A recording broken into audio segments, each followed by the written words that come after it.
La iglesia está edificada sobre la gran verdad que proclamó Pedro, de que Jesús es el Cristo, el Mesías, el Hijo del Dios viviente, Dios mismo encarnado. Pensamiento griego, pero también estaba involucrado el gobierno romano, por tanto es sociedad greco-romana. En esa sociedad contaba con tres grupos sociales, por lo general: el matrimonio, esposo o la esposa, los padres e hijos, y siervos y amos. O mejor dicho, esclavos. La palabra siervo es doulos en griego, significa esclavo. Esta era la estructura social de aquella época, mis amados hermanos. Ahora, leí hace un tiempo atrás una cita, que creo que lo colgábamos en nuestro WhatsApp. El Gabriel creo que lo colocó, yo también, y algún hermano más. Decía el pastor y teólogo John MacArthur lo siguiente: el Evangelio no llama a las personas a añadir a Cristo a su vida. El Evangelio más bien llama a abandonar su vida para seguir a Cristo. Hermanos, el Evangelio no es añadir a Cristo a nuestras vidas. El Evangelio es seguir a Cristo. El Evangelio es abandonar todo lo que éramos en nuestra vida pasada y colocar a Cristo como el Señor de nuestras vidas. Eso es Evangelio, queridos hermanos. Por tanto, queridos hermanos, como consecuencia, Cristo y su Evangelio deben afectar, oigan bien, todas las áreas de nuestras vidas. Cristo y su Evangelio deben estar presentes todo el tiempo en tu vida y en mi vida. El Evangelio bíblico, el único Evangelio de Cristo, el Evangelio de Dios, no es añadir a Cristo cuando estoy en la iglesia el domingo, no es colocar a Cristo en mi vida cuando estoy reunidos con otros hermanos cristianos. Hermanos, el Evangelio presenta de que Cristo debe ser todo para mí. Cristo es todo para mí y esté donde esté, Cristo es mi Señor. Él vive en mí, yo vivo en Él y todo el tiempo vivo para su gloria. Pero parece de que en nuestra época nuestra relación con Cristo es solamente en la iglesia, el domingo en la mañana y el jueves en el culto de oración. Después Cristo ocupa un segundo plano, muchas veces en la vida de muchos supuestos creyentes. Hermanos, eso no es evangelio, eso es otra cosa. ¿Cierto? Algo que no hemos dicho, pongamos nuestros teléfonos por favor en modo silencio. Lo que decíamos, queridos hermanos, el Evangelio de Cristo debe estar presente en todas las áreas y aspectos de nuestras vidas. No es añadir a Cristo cuando estoy en la iglesia o en reunión con otros hermanos. Cristo es mi Señor y esté donde esté, vivo para su gloria. Esto es cristianismo. Esto es cristianismo bíblico. Esto es cristianismo básico.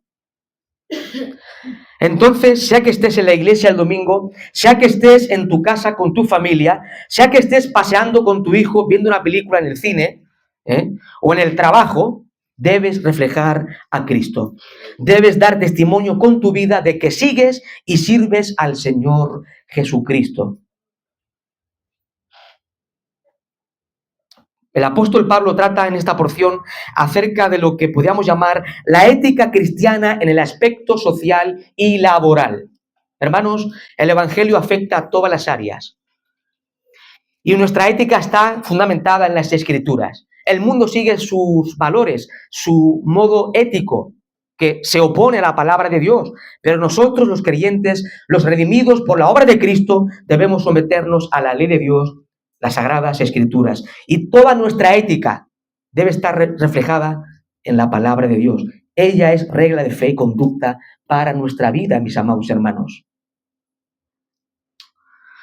El apóstol Pablo trata en este texto de la ética cristiana en lo social y laboral.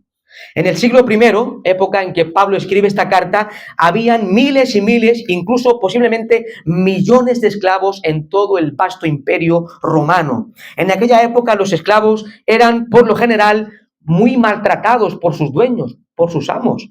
De hecho, podían hacer lo que quieran. Un amo en aquel contexto podía matar a su esclavo.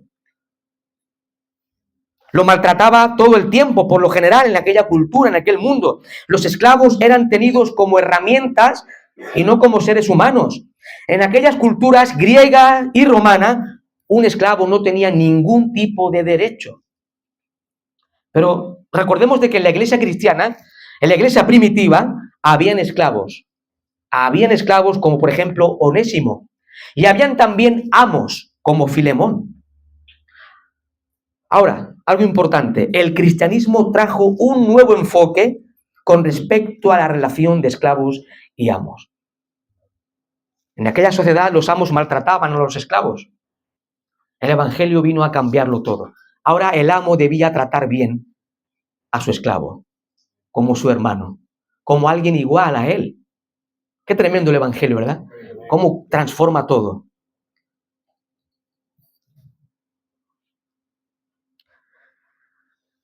El esclavo debía, por tanto, en aquella cultura obedecer a su amo y realizar todas las labores correctamente. Hermanos, esto es lo que Pablo está transmitiendo a sus lectores. Habían esclavos en aquella iglesia en Éfeso. Los esclavos, según Pablo, deben obedecer a sus amos y realizar sus labores de forma correcta, pero no solamente cuando el dueño o el amo le está observando, sino en todo tiempo, sabiendo que realizando bien su labor, está sirviendo al Señor. Nota lo que dice Primera de Pedro, capítulo 2, versículo 13. Primera epístola del apóstol Pedro, capítulo 2, versículo 13, dice así. Primera de Pedro 2:13. Por causa del Señor, someteos a toda institución humana, ya sea al rey como a superior. Y esto, por supuesto, se aplica a los trabajadores. Deben someterse.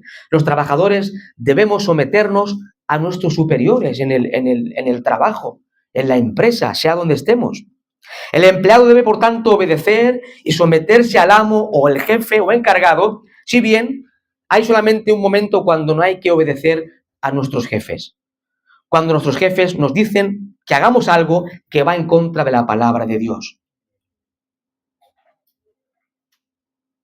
Si tu jefe te dice que no te congregues en la iglesia, los domingos no debes obedecer a tu amo, a tu dueño. Es una locura, ¿verdad?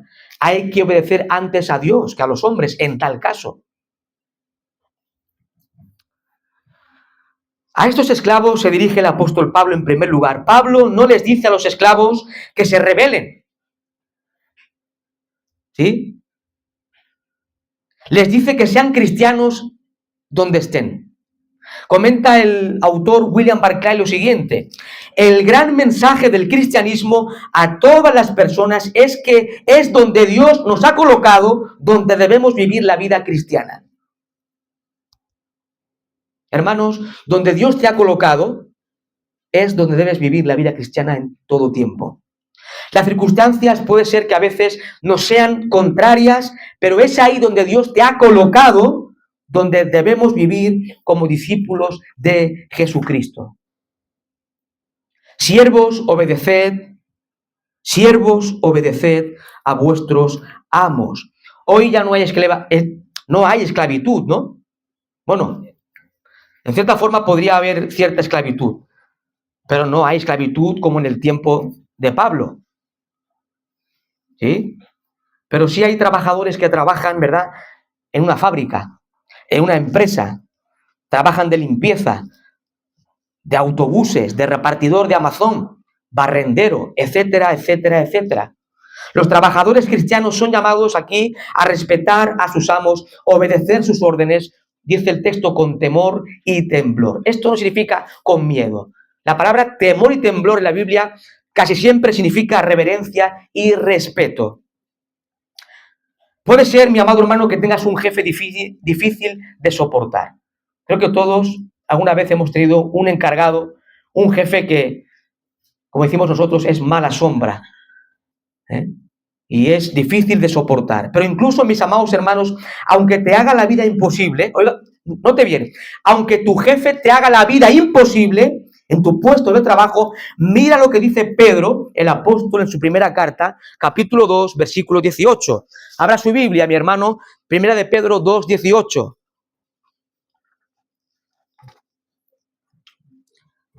Dice así el texto en primera de Pedro 2, 18. Criados, estad sujetos con todo respeto a vuestros amos. Notar ahora, no solamente a los buenos y afables, sino también a los difíciles de soportar.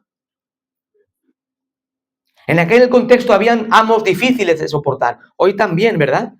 Hay jefes de empresas, hay encargados que son tremendos, insoportables humanamente hablando. Pero mis amados hermanos, de todas formas, tú como cristiano, yo como cristiano, debemos respetar a nuestro jefe, como si sirviéramos a Cristo mismo.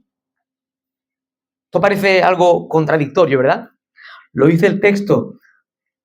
Efesios 6:5, siervos, obedeced a vuestros amos terrenales con temor y temblor, con sencillez de vuestro corazón, como a Cristo. Como a Cristo. Pablo nos viene a decir que servir bien al amo o al jefe es servir a Cristo. Recuerda algo importante, querido hermano, si estás en Cristo, Cristo es tu Señor, Cristo es tu dueño absoluto. Él te ha comprado a precio de sangre en la cruz del Calvario. Ya no eres tuyo, no te perteneces a ti mismo, tú no eres el dueño de tu vida, es Cristo, Él es tu dueño, Él es tu amo. Ya no eres de este mundo, eres ciudadano del reino de los cielos. Y allí donde estés, sea donde estés que estés, hagas lo que hagas, debes servir a Cristo tu Señor. Allí en tu puesto de trabajo puede ser que a veces lo pases muy mal, porque surgen conflictos. A veces el encargado puede ser insoportable. Recuerdo una vez, hace unos años atrás, estaba trabajando yo en una obra, vigilando una obra en Hospitalet, de 6 de la mañana a 6 de la tarde. Momento crítico de mi vida laboral. De 6 de la mañana a 6 de la tarde. El encargado era horrible, tremendo. No me podía sentar ni 5 minutos. Debía estar de 6 de la mañana así, con el casco, con las botas, que no son insoportables, el chaleco, así, en la puerta, hasta las 6:30 de la tarde. Pero, sinceramente, para testimonio, obedecía al encargado. Tenía la negra. Me prohibía sentarme 5 minutos. Jesse lo sabe, ¿se acuerda? Yo me colocaba ahí de pie y todo el día ahí. Fue un periodo complicado, sí. Hermano, puede ser que a veces lo pases mal, surgen conflictos, surgen roces, dificultades en nuestro puesto de trabajo, pero hermano querido, aún en medio de la oposición, dificultad, debes hacer bien tu labor. No se distraigan, debes hacer bien tu trabajo. Porque haciéndolo no estás sirviendo a los hombres, recuerda, estás sirviendo a Cristo. Recordemos de que Pablo nos enseña en Efesios 5:8 que antes, en otro tiempo, éramos tinieblas. ¿Usted se acuerda cuando era tiniebla? Cuando vivía revolcado en el fango del pecado como hijo del diablo, pecando abiertamente contra Dios, sin tener en cuenta su justicia y su santidad. Pero ahora somos luz en el Señor, dice Efesios 5. Ahora somos luz en el Señor. Hermano, estés donde estés, debes reflejar a Cristo. Debemos reflejar a Cristo en todo tiempo y en todo lugar. Os invito al Evangelio según Mateo capítulo 6, unas palabras que todos conocemos, yo creo que de memoria. Evangelio según Mateo capítulo 5, versículo 16. Mateo 5, 16. En este contexto del Sermón del Monte, encontramos las tremendas palabras del Señor Jesús que dicen así, Mateo 5, 16. Así alumbre vuestra luz delante de los hombres para que vean vuestras buenas obras y glorifiquen a vuestro Padre que está en los cielos. Lo leo otra vez. Así alumbre vuestra luz delante de los hombres para que vean vuestras buenas obras y glorifiquen a vuestro Padre que está en los cielos. Cuando vivimos allá afuera, cuando nos conducimos allá afuera en este mundo, debemos seguir siendo discípulos de Jesús. No somos discípulos solamente aquí, Amén. Allí también. Amén. Sea que estés en el Mercadona comprando la compra de la semana, en el cine viendo una película con tu familia, comprando ropa en el Zara. en el médico esperando que seas atendido.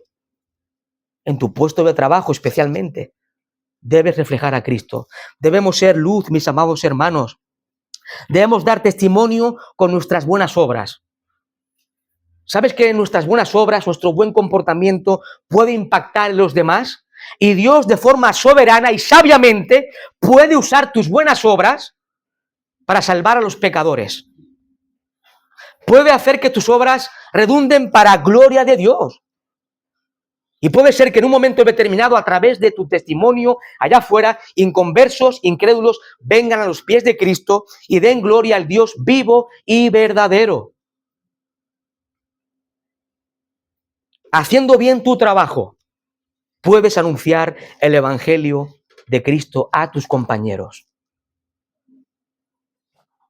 No se predica mucho de esto, ¿verdad? Parece poco espiritual. Es palabra de Dios, es mandamiento de Dios. Decía el predicador, gran predicador bautista del siglo XIX, Charles Spurgeon, decía: la Biblia no es la luz del mundo, la Biblia es luz de la iglesia. Pero el mundo no lee la Biblia, el mundo lee a los cristianos. Los cristianos somos luz del mundo. Hermanos, el mundo incrédulo no lee la Biblia. Si son los cristianos y casi apenas leen la Biblia, mucho menos los incrédulos, los impíos, no leen la Biblia nadie. El mundo no lee la Biblia, pero sí lee tu vida. Tu vida es un libro que el mundo está leyendo. ¿Cómo te comportas, querido hermano? ¿Cómo nos comportamos? Nosotros somos luz del mundo. No porque seamos luz nosotros mismos, es que estamos en Cristo. Cristo es la luz del mundo. Y estando en Él también irradiamos luz porque estamos en Cristo. Hermanos queridos, debemos comportarnos como es digno del Evangelio. Filipenses 1:27. Debemos andar como es digno de nuestra vocación con que fuimos llamados. Efesios capítulo 4, versículo 1. El Evangelio viene a impregnar todos los aspectos y áreas de nuestra vida. El Evangelio, la vida cristiana, oigan bien, no es solamente o meramente algo espiritual. No es solamente leer la Biblia, orar, congregarse. Por supuesto, eso es lo más importante. El cristiano debe leer la Biblia, orar y congregarse. Pero no queda ahí el Evangelio. La vida cristiana no queda ahí. Ahora hay que ponerlo en práctica. Lo que lees, lo que oras, lo que escuchas en la iglesia, hay que vivirlo en el día a día, en todo tiempo y en todo lugar. El Evangelio también afecta e impacta nuestra forma de tratar a nuestras mujeres. El Evangelio impacta también en la forma en que las esposas deben dirigirse a sus esposos con respeto. En nuestra forma de educar, instruir, enseñar a nuestros hijos.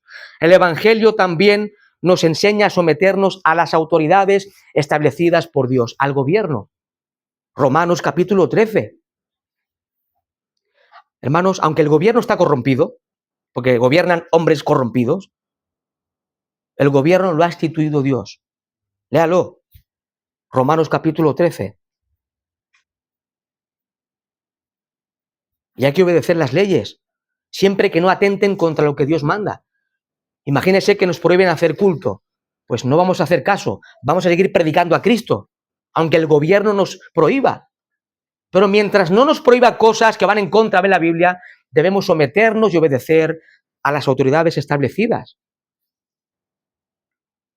Y el Evangelio viene a impregnar todo.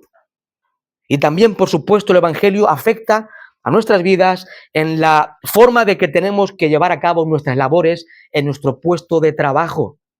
El Evangelio viene a llenarlo todo, viene a afectarlo todo en tu vida y en mi vida, querido hermano. Dice el texto: siervos, obedeced a vuestros amos terrenales con temor y temblor, con sencillez de vuestro corazón. Sencillez de corazón es lo contrario a la hipocresía. A veces hay trabajadores que cara al jefe le ponen buena cara. Quieren ganarse el favor del jefe. Cuando se va el jefe, comienzan a murmurar acerca del jefe. Hablan mal del jefe. Eso es hipocresía. Pero aquí el texto nos dice que debemos hacerlo con sencillez, con nuestro corazón.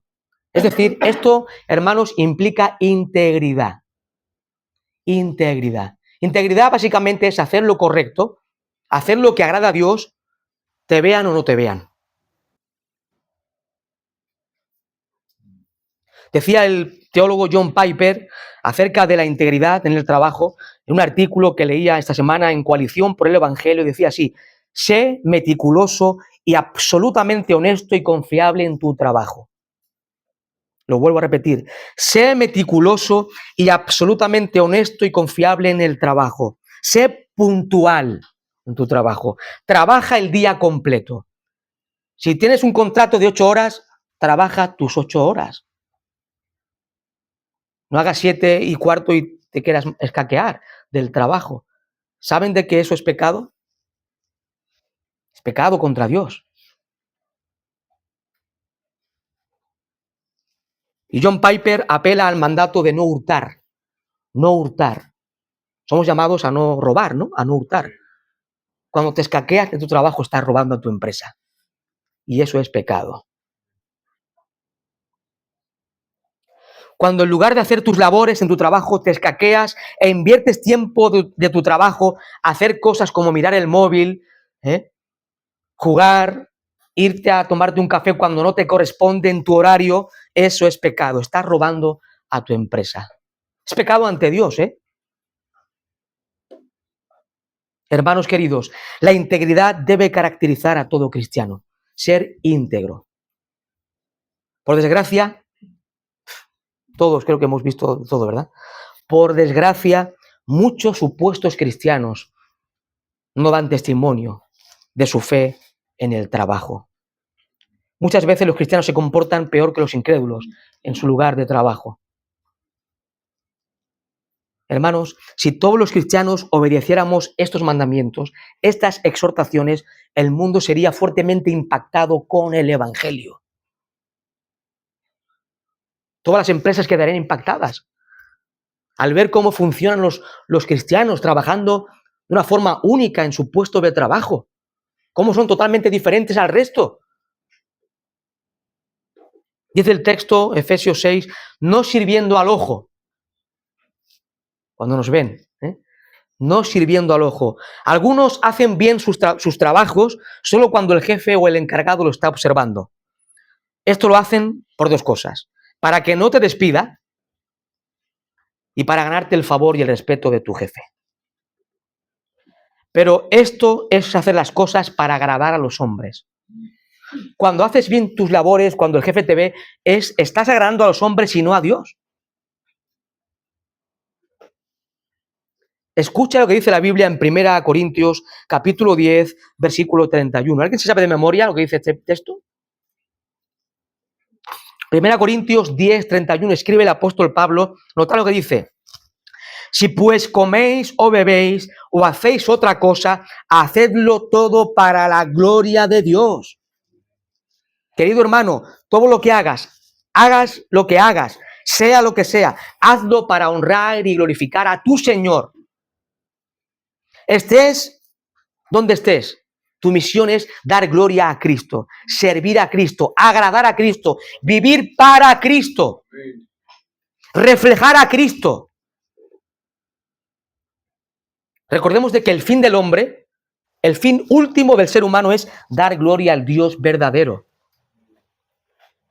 Y esté o no estén tus superiores, debes hacer bien tu trabajo, porque haciéndolo estás honrando el nombre de Cristo. Qué sencillo, ¿verdad? El sermón. Qué sencillo, pero qué práctico. No sirviendo al ojo, como los que quieren agradar a los hombres, sino como siervos de Cristo, como esclavos de Cristo.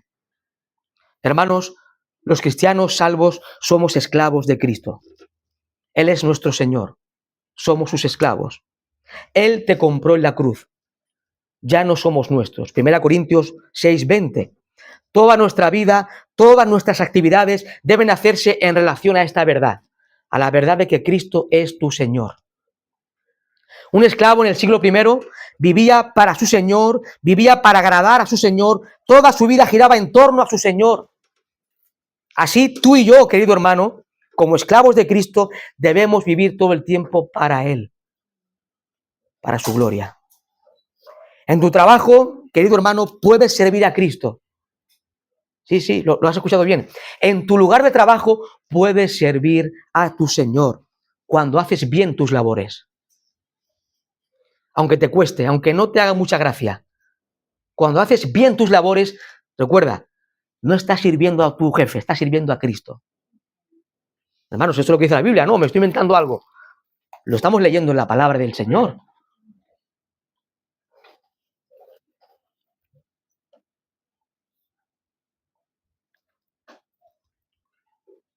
Decía un autor lo siguiente: no hay lugar ni tiempo neutrales para el cristiano. No hay lugar ni tiempos neutrales para el cristiano. O sirves al Señor o te sirves a ti mismo y al diablo.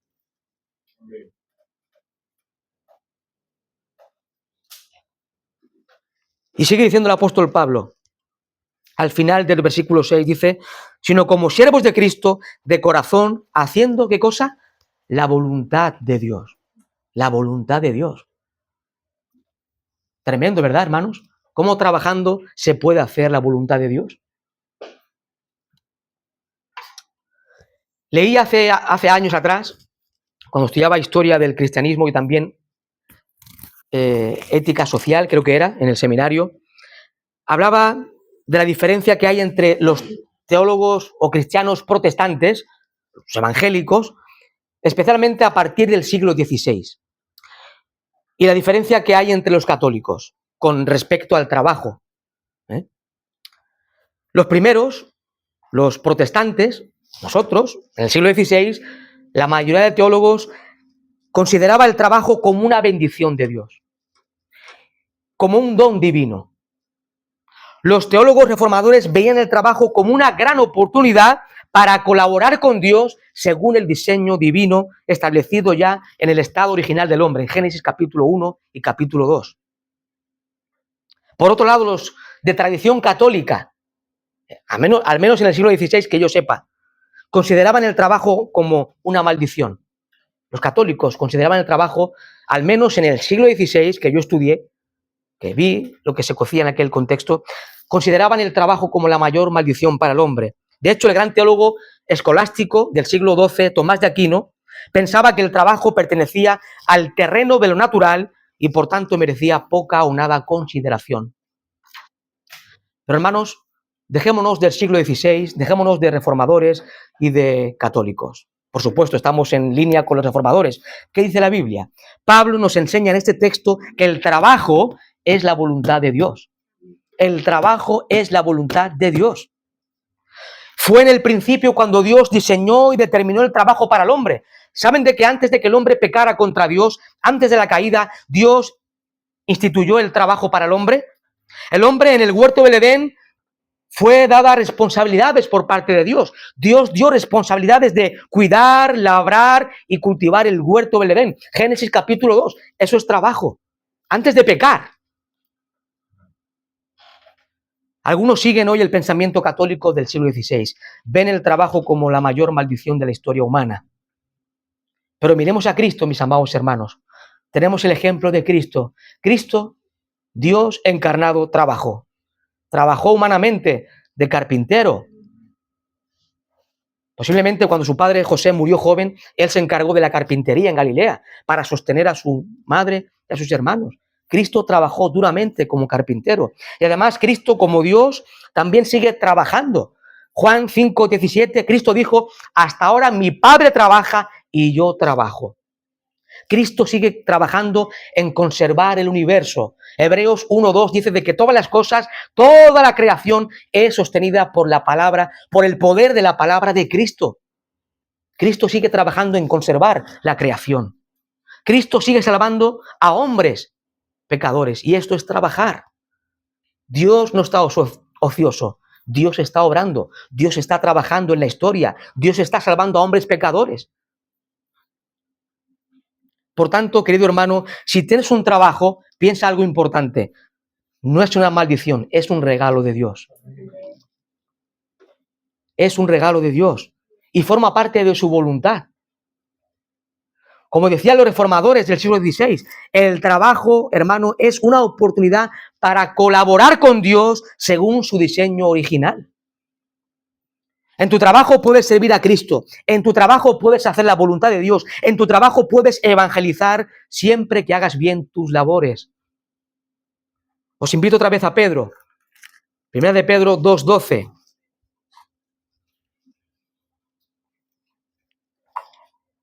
Primera de Pedro 2:12 dice así: manteniendo buena vuestra manera de vivir entre los gentiles, para que en lo que murmuran de vosotros como de malhechores, glorifiquen a Dios en el día de la visitación, ¿a qué? Al considerar vuestras buenas obras. La salvación es por gracia, ¿verdad? Por pura gracia. Pero somos salvos para buenas obras que Dios preparó de antemano, para que andemos en ellas. Efesios capítulo 2, versículo 10. Y esas buenas obras que Dios preparó de antemano son el instrumento que Dios a menudo utiliza para salvar a los pecadores. Ahora, ¿cuál es la motivación de todo esto? Versículo 8. Efesios 6:8 dice, Pablo se dirige a los esclavos y les dice lo siguiente, Efesios 6:8. Sabiendo que el bien que cada uno hiciere, ese recibirá del Señor, sea siervo o sea libre. Hermanos queridos, recordemos algo que ya sabemos. Un día, yo digo que no muy lejano, todos compareceremos ante el tribunal de Cristo. Lo enseña 2 Corintios 5:10 y Romanos 14:10. Un día la iglesia del Señor, todos nosotros compareceremos ante el juez de la historia, ante el juez del universo que es Jesucristo. Y todos, hermanos, aunque no vamos a perder la salvación, aunque no nos va a condenar Cristo, porque ese juicio del tribunal de Cristo no es para condenar o salvar, la iglesia es salva. Es para galardonar o no. En ese tribunal de Cristo todos vamos a rendir cuentas de todo lo que hemos hecho en todas las áreas de nuestras vidas. Tremendo, ¿no? Tremendo. Mateo 2 dice que aún de toda palabra ociosa daremos cuenta. ¡Wow! Terrible, ¿no? Esto debe motivarnos a ser fieles al Señor en todo tiempo. En ese día, cuando la iglesia comparezca ante el juez del universo, nuestro bendito Cristo, todas nuestras obras quedarán descubiertas ante los ojos de fuego de Cristo. Sus ojos que son como llamas de fuego. Todas las cosas quedarán abiertas ante aquel a quien tenemos que dar cuentas. Y hermano, oiga bien, puede ser que en tu trabajo nadie te valore. Puede ser. Puede ser que hagas muy bien tu trabajo y nadie te recompense por ello. Puede ser que otros sean ascendidos y tú que trabajas mejor y eres más fiel a tu trabajo, no te tengan en cuenta. Pero recuerda, si trabajas fielmente, estás trabajando para Cristo. Y un día Cristo te va a recompensar por tu buen trabajo. ¿No te motiva esto, mi amado hermano, a trabajar en tu puesto fielmente?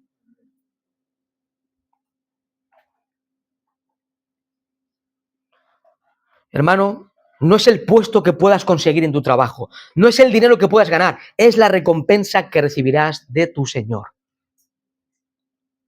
Es la gloria de Cristo que te debe motivar día a día a trabajar fielmente. Decía el pastor MacArthur que ninguna cosa buena que hagas para su gloria quedará sin galardón. Ninguna cosa que hagas, sea lo que hagas, que lo hagas para su gloria, será recompensada. No hagas tu trabajo de mala gana. No te quejes. No murmures de compañeros y jefes. Hazlo todo con excelencia, como para Cristo.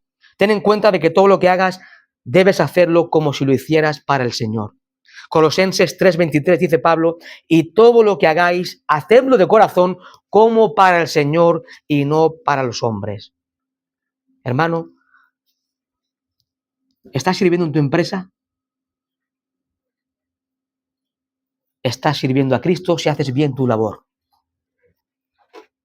Limpias un edificio, por ejemplo. hazlo con excelencia para Cristo. Barre las calles de Barcelona, hazlo con excelencia para Cristo.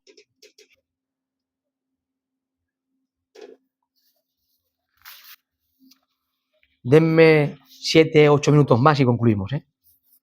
Versículo 9. Ahora Pablo se dirige a los jefes, a los amos. Versículo 9 de Efesios 6 dice: y vosotros, amos, haced con ellos lo mismo, dejando las amenazas, sabiendo que el Señor de ellos y vuestro está en los cielos y que para él no hay acepción de personas. No sé si hay aquí algún jefe, no lo sé. Pero por lo general, muchas veces hay muchos jefes, no todos, pero hay muchos encargados, jefes que explotan a sus trabajadores. También hay cristianos, incluso cristianos en el día de hoy, que son empresarios, tienen empresas y muchos hasta explotan, amenazan, maltratan a sus trabajadores, no les pagan lo que les corresponde a sus trabajadores. Esto es vergonzoso que se nombre entre cristianos. Pero la realidad es que pasa muy a menudo, ¿verdad? Hermano, según el texto, debe existir honra y respeto entre cristianos, seas amo o seas siervo, sabiendo de que todos los cristianos, seamos jefes o simples trabajadores, tenemos un solo Señor, que es Cristo. Y si Dios no hace acepción de personas, ¿por qué lo vamos a hacer nosotros? Nota el enfado de Dios contra los ricos que maltratan a los pobres. Os invito a Efesios capítulo 5. Perdón, Santiago capítulo 5. Santiago capítulo 5. Versículos 1 en adelante. Santiago capítulo 5, versículos 1 en adelante, dice así la palabra de Dios.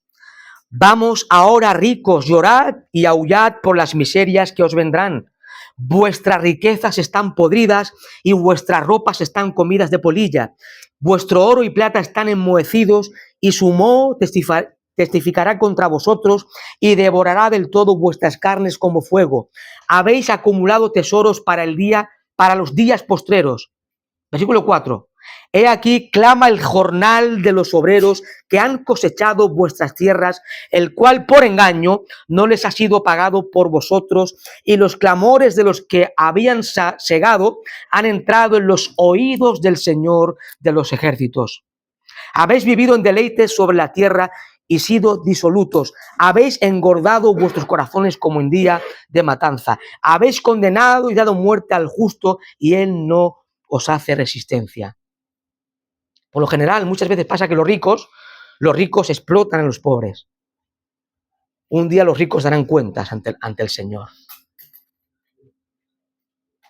Y los empresarios, los jefes cristianos, deben ser rectos en su forma de tratar a sus trabajadores, honestos. No amenazarlos, no tratarlos mal. Voy concluyendo.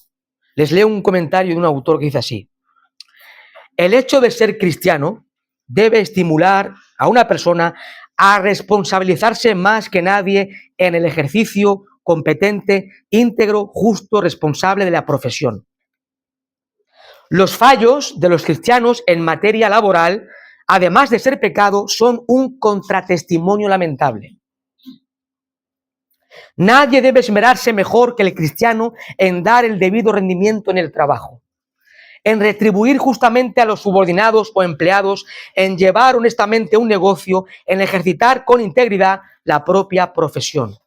No puede aparecer como buen cristiano el que no se esfuerza en ser un buen médico, un buen profesor, obrero, jefe de empresa o empleado. En otras palabras, los cristianos trabajadores deberían ser los mejores en su trabajo.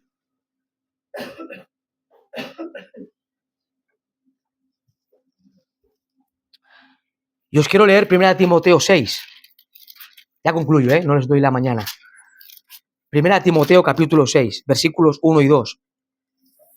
1 Timoteo capítulo 6, versículos 1 y 2 dice así: todos los que están bajo el yugo de esclavitud tengan a sus amos por dignos de todo honor, para que, notar esto, para que no sea blasfemado el nombre de Dios y la doctrina. ¡Wow! A veces muchos van por la vida de cristianos por todos lados y van de cristianos y después la lían en su puesto de trabajo. ¿Sabes qué ocurre? Que el nombre del Señor es blasfemado. Y también la doctrina, la enseñanza bíblica. ¿Este era cristiano? Este decía que era cristiano y mira la que ha llegado en el trabajo. No respeta a nadie, se comporta mal. Después ven a Cristo como el mayor impostor. Se ríen de los cristianos, se ríen de la Biblia. Y a veces hasta con razón, porque no damos testimonio.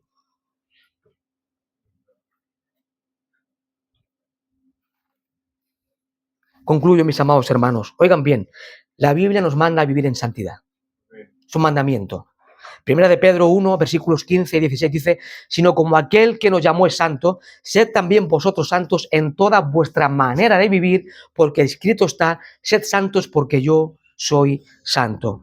Recordemos de que en el antiguo pacto, en el Antiguo Testamento, Dios ordenó y mandó a su pueblo Israel a ser santos. Levítico 11, 44 y 45. Israel, como nación escogida, debía vivir diferente a las demás naciones. Era un pueblo escogido por Dios.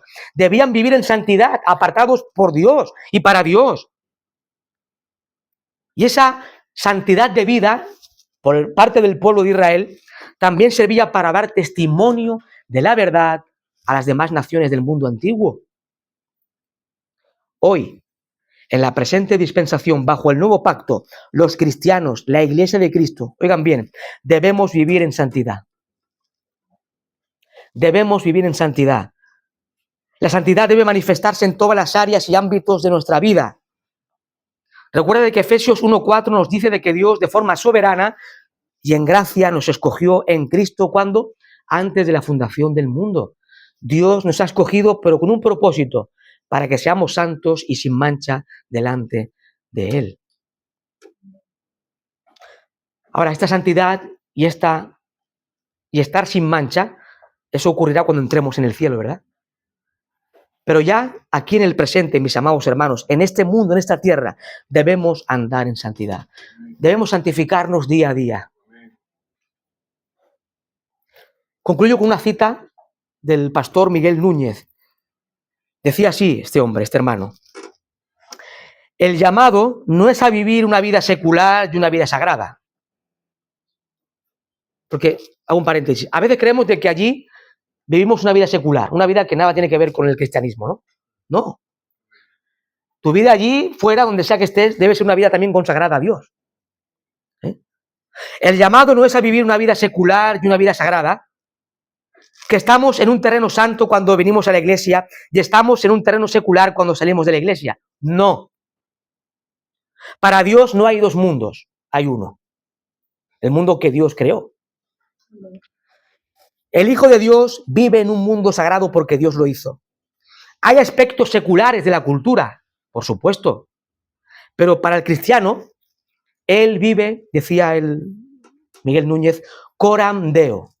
Coram Deo es un término latino que significa que el creyente vive de cara a Dios, viendo el rostro del Señor. Coram Deo. Usted y yo, que estamos en Cristo, estamos viviendo todo el tiempo de cara al rostro del Señor. El Señor está aquí. Nuestra vida está delante de Él. En su presencia vivimos, mis amados hermanos, de manera que cuando sales de la iglesia, tú tienes el mismo Espíritu morando en ti. Necesitas honrar al mismo Dios, necesitas regir tu vida con los mismos parámetros. Estés aquí en la iglesia o estés en tu puesto de trabajo. Recuerda, vivimos coram Deo, delante del rostro de Dios. Él te ve todo el tiempo. Él conoce tu corazón y tu motivación.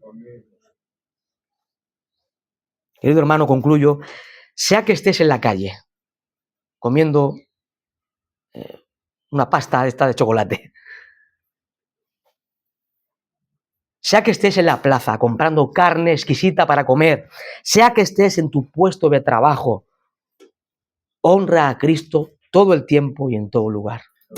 Honra a Cristo, honremos a Cristo en todo tiempo y en todo lugar, sabiendo de que estamos viviendo de cara a Dios, viendo el rostro del Señor todo el tiempo. Vivamos para su gloria. Recuerda, Cristo te ha comprado con su sangre, no eres tuyo, no mandas en tu vida. Cristo manda en tu vida, Él es tu dueño. Vivamos para Él todo el tiempo, para que Él sea honrado y glorificado en todo momento y en todo lugar. Que el Señor nos guíe a vivir a la altura de nuestro llamamiento, mis amados hermanos. Que su Espíritu nos guíe a vivir sabiamente en este mundo. Padre, gracias por tu palabra.